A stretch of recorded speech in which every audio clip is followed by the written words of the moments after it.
Des maisons à pans de bois, des ruelles pavées magnifiques et une richesse historique qu'elle a su conserver. Troyes est un joyau que Jean-Louis Imbert va nous faire découvrir. Cet historien veut tout d'abord attirer notre attention sur la façade de la mairie. Comme sur toutes les façades des mairies de France, il y figure la devise nationale. Mais regardez bien, ici, elle se termine par « ou la mort ». C'est vrai que ça étonne toujours les visiteurs à Troyes, ils se demandent ce que c'est que cette devise, mais c'est bien la devise première de la Première République.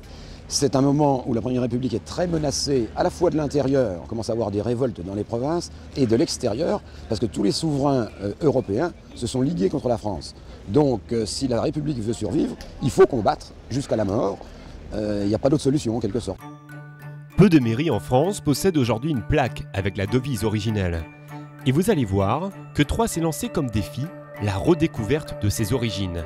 Grâce à des travaux de conservation, cette ville redevient telle qu'elle était au Moyen-Âge. Dans la ruelle des Chats, nous attend Jean-Louis Valentin, figure emblématique du compagnonnage. Ce charpentier émérite nous présente cette rue vieille de 4 siècles. On se trouve devant le mur de cette petite rue assez étroite d'ailleurs, mais c'est la dimension des rues du Moyen-Âge. Et là, elle a la particularité, dans la même épaisseur, bois, brique, c'est indestructible. Là-dedans, il y avait soit un militaire, soit quelqu'un qui lève les impôts, peut-être même une sorte de banque. Je veux dire, les banquiers de la ville de Troyes dont on parle tant, habitaient derrière des choses comme ça. Un peu le blindage, quoi, en fait. Ah, tout à fait. Si Jean-Louis Valentin connaît si bien l'architecture de ces maisons, c'est parce qu'il a construit l'une d'entre elles. Regardez cet édifice surplombant la cour du Mortier d'Or. À la fin des années 70, cet endroit était en ruine.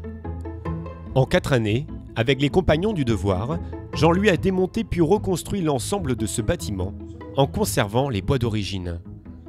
Ce poteau-là, par exemple, il a 4 siècles. Je l'ai remis à sa place comme il était. Les pans de bois qu'on voit avec leur diagonale qui n'avaient pas subi de misère ont été remis à leur place.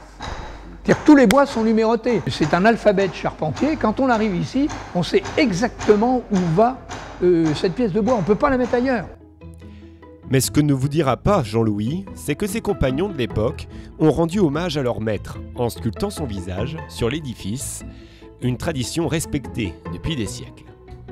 Ce qu'il y a de plus surprenant à Troyes, c'est qu'aujourd'hui encore, on découvre des trésors cachés. De cette rue commerçante, on accède à un couloir qui mène en Italie. Sculpté Renaissance, avec son escalier en colimaçon, nous voilà dans la cour du Lion Noir. Le plus étonnant, c'est qu'elle a été découverte il y a seulement 14 ans. Longtemps cachée derrière un crépi, cette découverte historique serait loin d'être une exception. Il y a énormément de restauration encore à faire en ville. Il y a énormément de façades complètement cachées derrière des enduits. Il y a énormément de petites cours intérieures à découvrir et qui sont encore dans leur jus actuel, mais qui ne demandent qu'à être mises à jour, mais qui sont encore à découvrir et à restaurer. Vous l'aurez compris, à Troyes, il ne faut surtout pas hésiter à pousser les portes. Notre guide va d'ailleurs nous faire pénétrer dans l'église Sainte-Madeleine. Datant du XIIe siècle, elle abrite un bijou.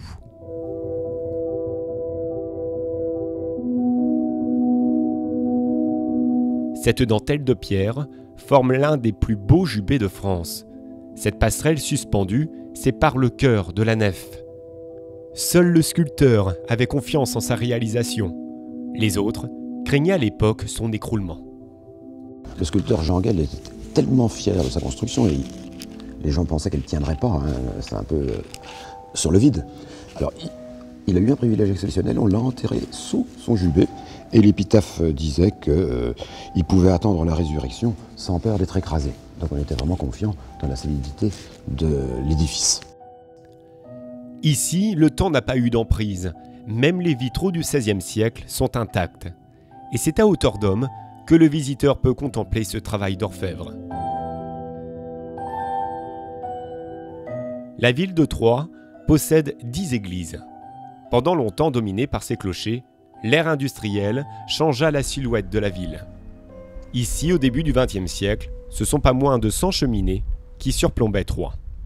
Quand on arrivait à Troyes dans les années 1900, en débarquant de la gare par exemple, ou en arrivant par la route, on avait cette forêt de cheminées sous les yeux, et ça désignait vraiment l'activité industrielle parce qu'elle crachait de la fumée. À notre époque, on aurait plutôt tendance à penser que ça pollue. À l'époque, c'était signe de bonne santé. D'ailleurs, sur les papiers à lettres en tête des firmes usinières, il y avait toujours une représentation de l'usine en vue cavalière, et les cheminées crachaient de la fumée. Ça voulait dire qu'on était en bonne santé économique, quoi. Après avoir été laissé à l'abandon, ce quartier est en train de renaître. Dans ces anciennes usines, on a aménagé des lofts pour des cabinets d'architectes, des consultants en communication ou encore des particuliers.